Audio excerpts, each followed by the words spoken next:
Muy buenas, mi nombre es Dani Ferney Ramírez Muñoz, soy estudiante de Artes Plásticas y Visuales del segundo semestre de la Universidad del Tolima. Hoy voy a hablarles de el artista más conocido en el cubismo que se llama Pablo Picasso. Y voy a iniciar con una de sus obras más importantes que se llama Las señoritas de Ávila. Esta obra está ubicada en el Museo de MoMA, Nueva York, Estados Unidos. Las señoritas de Avignon es en realidad las señoritas de la calle de Avignon, una calle de Barcelona donde abundaban las burdeles. Picasso nos muestra en esta obra a 5 prostitutas barcelonas y lo hace en un modo inédito, hasta entonces lo hace al estilo cubista. El cuadro está dividido en tres secciones delimitadas por una cortina. Las figuras están localizadas en un marco irreal donde no hay sombras ni luces.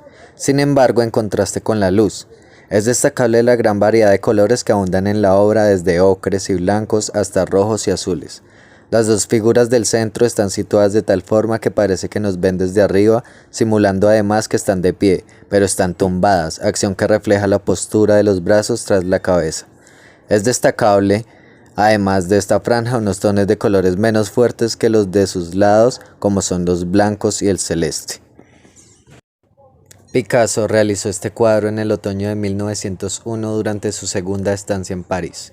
El tema de la soledad, representado a través del aislamiento de unos personajes más o menos anónimos en el interior de un café, no era nuevo para los artistas de la capital francesa. En el joven artista español había un sentido del drama muy distinto. El café, a diferencia de los cuadros de sus colegas, no posee ningún aspecto cómodo ni acogedor. No hay belleza en estos lugares estudiantiles y llenos de humo.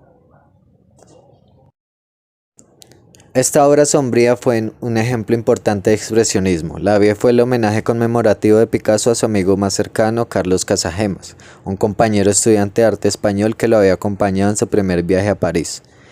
Él se enamoró de una modelo de artista llamada Germany Pichot. Germany rechazó sus avances, ya sea porque ya estaba casada o porque él era impotente. Y así el 17 de febrero del año siguiente, cuando Picasso estaba en España, Casagemas salió a cenar con sus amigos en el hipódromo y alrededor de las 9 de la noche se levantó, pronunció un breve discurso y luego sacó una pistola y le disparó a Germany en la cabeza. Sin darse cuenta de que la bala solo había rozado su sien, él se pegó un tiro en la cabeza y así fue la muerte de su joven amigo, lo que desencadenó el llamado periodo azul de Picasso y abrió un nuevo capítulo de pintura española en París. Picasso inicia su época rosa. Es una de las obras más conocidas de esta etapa, representa una familia de saltimbanquis, aunque la relación de parentesco entre ellos queda poco clara, predominan los tonos rosas, rojos y marrones cálidos. No es tan depresiva como la del periodo azul, pero sigue teniendo un aire melancólico. Las figuras de los saltimbanquis están aisladas en medio de un paisaje vacío, sin nada a su alrededor que les permita echar raíces. En la obra se aglomera todo lo imaginario de la farándula, así como las figuras claves que representa el malagueño con afluencia, el alerquín, la mujer mallorquina y la niña. Picasso se centra en la vida de estos artistas errantes que pasaban penurias y vivían al margen de la sociedad. De algún modo se sentía identificado con ellos. La segunda obra más importante de Pablo Picasso se llama Los tres músicos o músicos con máscaras. Tres figuras enmascaradas son representadas en un banco. La primera de la izquierda es un Pierrot tocando el clarinete. A la derecha un monje que canta leyendo la partitura que sujeta con las pequeñas manos, y en el centro un arlequín abrazando a una guitarra. La pasión por el teatro que el artista sintió toda su vida lo llevó durante el viaje a Italia y sobre todo en la etapa napolitana a descubrir la comedia del arte. Este profundo interés influyó siempre en los temas y asuntos de su arte. Las tres máscaras se funden e invaden cada una al espacio de la otra. Y también el perro aparece solo a trozos. Como en la comedia del arte, esta obra se tiñe de una sutil ironía, evidente sobre todo en la manera de tratar las manos, que atenúa el hieratismo de las figuras. La intrincada composición a modo de rompecabezas comprendía el estilo del cubismo sintético. Los planos chatos de color uniforme recuerdan las formas de los papeles recortados y pegados con los que se inició el estilo. Entre figuras traslapadas alcanza su mayor complejidad en el centro del cuadro, que es también donde se encuentran los colores más claros, de suerte que una obra de oscuridad rodea a un centro más luminoso. Es unido a la disposición frontal de las figuras, crea una impresión de gravedad y monumentalidad y presta a tres músicos un aire misterioso del otro mundo. No es solo una de las pinturas cubistas más bellas, líricas y accesibles, sino que también es un valioso documento de la época, por el hecho de que en ese momento Picasso vio la obra como inacabada. Nos permite vislumbrar sus intenciones estéticas y su procedimiento técnico. En primer lugar, la legibilidad de este lienzo demuestra de manera concluyente que, si bien la pintura cubista se hacía más abstracta en apariencia, los artistas aún estaban profundamente condicionados, al menos en las primeras etapas de sus obras, por la existencia material y apariencia física de sus asignaturas. Por otra parte, la pintura ilustra de manera muy concreta la atracción que sentía Picasso entre el deseo de dar a las formas un tratamiento volumétrico explícito y la necesidad de aplanarlas en el plano pictórico. Compárese, por ejemplo, con el tratamiento casi escultórico de los senos y los brazos con el de la cabeza, que se representa en términos de dos planos. Si la pintura hubiese llegado a su fin, se habría vuelto simultáneamente más elaborada, más abstracta y de estilo más consistente. Le Pigeon aux Petits Pois es una obra de Pablo Picasso pintada en 1911. Tiene un estilo cubista y representa varias figuras geométricas, rectángulos, arcos y círculos en tonos grises y blancos sobre un fondo de color ocre. En la esquina superior derecha de la pintura puede leerse la palabra café en letras mayúsculas. Fue una de las obras de arte robadas del Museo de Arte Moderno de París el 20 de mayo de 2010. En un asalto en el que se robaron obras por valor de 100 millones de euros. El ladrón y su patrocinador aparecieron al año siguiente y este último declaró que le dominó el pánico tras una persecución y una llamada de la policía, por lo que arrojó la pintura a un bote de basura. Sin embargo, la policía dudó de esta declaración. Pablo Picasso inicia su completa y casi radical transformación al cubismo en el año de 1907, comenzando con un denominado cubismo temprano en el que el artista malagueño aún sigue manteniendo determinadas formas de limitaciones y perspectiva. Sin embargo, 2 años después inicia uno de los mayores experimentos de toda su carrera, junto al periodo expresionista, dedicándose a realizar una serie de retratos en los que hace uso de una paleta de colores casi estática, así como una interpretación única del espacio y las formas que no volverá a repetir en toda su carrera, pero que han quedado como el mejor de los ejemplos de la evolución del cubismo. Mayoli, también llamado Mujer con mandolina, se encuadra en un momento importantísimo de Picasso, tanto como artista como a nivel personal. Internacionalmente reconocido como vanguardista y creador del cubismo con apenas 30 años, Picasso se encontraba terminando su fase de experimentación denominada como cubismo analítico, para aterrizar de pleno en el cubismo sintético que se presupone la maduración de dicho estilo.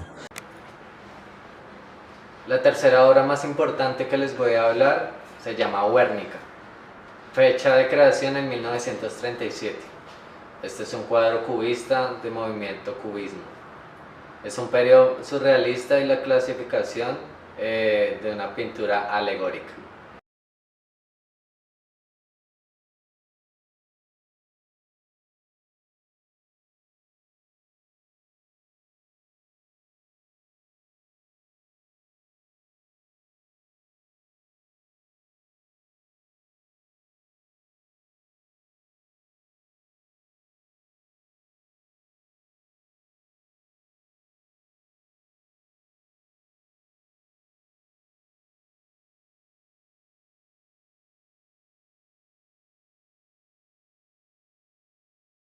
Guernica o cuadro de guerra, lo primero que llama la atención, más allá del tamaño de la obra, es la ausencia total de cualquier tipo de color, más allá de los tonos grisáceos y negros que aparecen en la misma. Esta sobriedad cromática alberga, según los expertos, dos lecturas diferenciadas aunque compatibles. En primer lugar, Picasso conoció lo ocurrido en Guernica a través de la prensa, cuyas fotografías fueron evidentemente en blanco y negro. Y por otro lado, despojar de la obra de color por completo aumentaría la solemnidad de la misma, haciendo partícipe de ella al observador. Aunque Picasso emplease durante esta época colores estridentes para reflejar situaciones dramáticas, como en Mujer que llora de 1937, en Guernica optó por todo lo contrario. La composición es tremendamente compleja, tanto por el tamaño como por la cantidad de elementos que aparecen en escena. A la hora de estudiar la obra se suele dividir a la misma en hasta 6 partes diferentes por ello, o bien en grupos de elementos. Cabe destacar que en Guernica no representa como tal lo ocurrido en el pueblo vasco en 1937.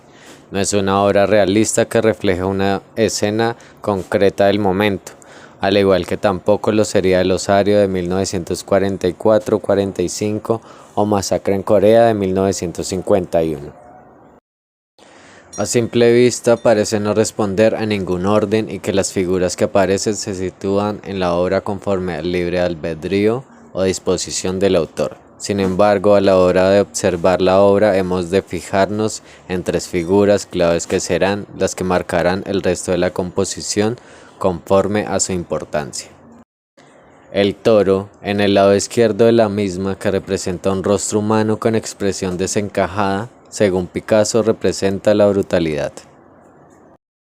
El caballo, prácticamente en el centro, desbocado y doloroso, dando fuerza al conjunto que, en palabras de Picasso, representa al pueblo. El hombre que clama al cielo con los brazos en alto, viene implorando o maldiciendo. Conforme a estas 3 figuras que son, a su vez, las más icónicas de la obra, se articulan las restantes. En el lado izquierdo, debajo del toro, se encuentra la figura de una madre que llora y grita al cielo mientras sujeta a su hijo muerto en brazos. Entre las cabezas del toro y el caballo, parte de ella bajo la lámpara, se sitúa una paloma de color negro, apenas visible debido a que Picasso empleó el mismo color del fondo de la obra para representarla. En torno a la misma, al igual que con todas las figuras que aparecen en Guernica, existen múltiples interpretaciones por parte de expertos, ninguna de ellas emitida por Picasso. Quizá la más interesante conforme a la temática de la obra es que se trata de una alegoría de la paloma de la paz que simboliza precisamente lo contrario, la guerra y la barbarie. El método cubista de describir un rostro simultáneamente desde varios ángulos perspectivos es desarrollado en 1926 con las cabezas espantosamente deformadas, ojos, boca, dientes, lengua, orejas y nariz son distribuidos sin ningún orden naturalista en los rostros de las figuras representadas. En algunos casos los ojos son del mismo lado del rostro y la boca es sustituida por un ojo. A pesar de esas deformaciones, la cabeza humana sobrevive como unidad que expresa poderosas dimensiones. La danza que anticipa en forma y composición la crucifixión de 1930 reinterpreta de manera dramática y perversa el tema de las 3 gracias. La figura de la extrema izquierda se contorsiona en monstruosos y descompuestos movimientos que un poco paradójicamente parecen expresar el éxtasis y la fiebre de quien asiste a un antiguo rito. Mujer ante el espejo. Se trata de una de las obras más complejas de Picasso a nivel técnico y visual, dado que el trabajo realizado en la misma es increíble. El nivel de detalle resulta abrumador con respecto a obras del mismo u otros periodos.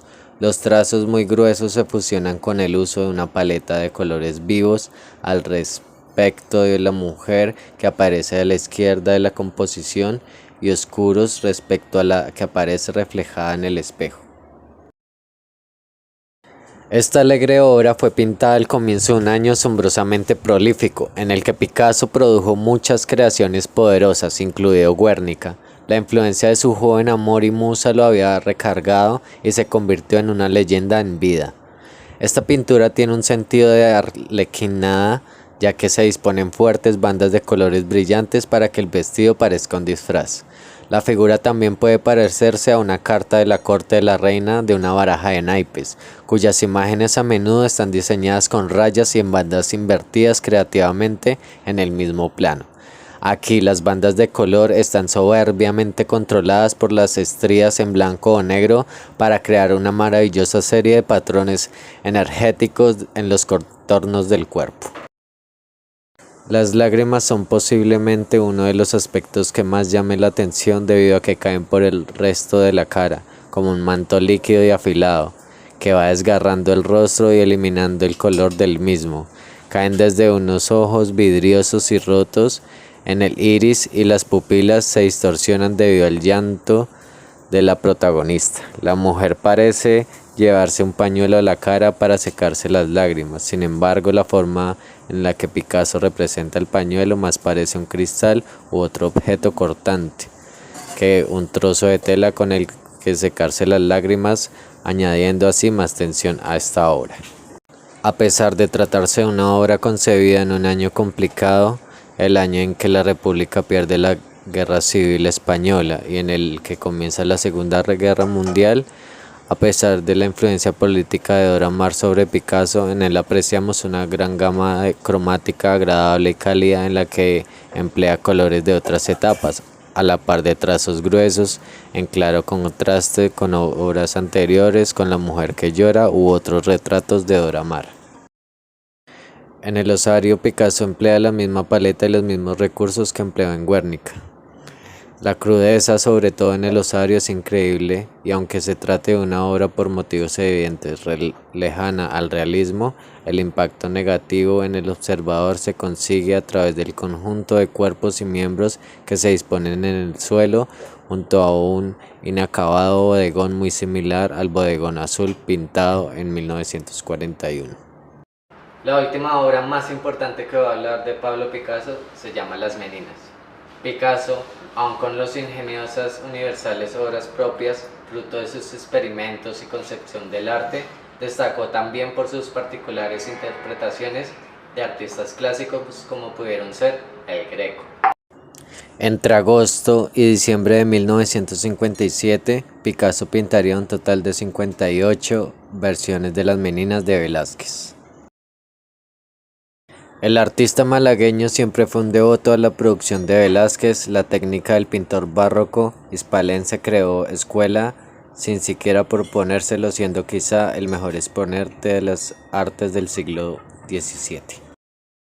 La última vez que Picasso contempló Las Meninas de Velázquez sería en Ginebra en 1939, cuando llegaron a la sede de la Sociedad de Naciones tras la evacuación de las obras del Museo de Prado, Madrid.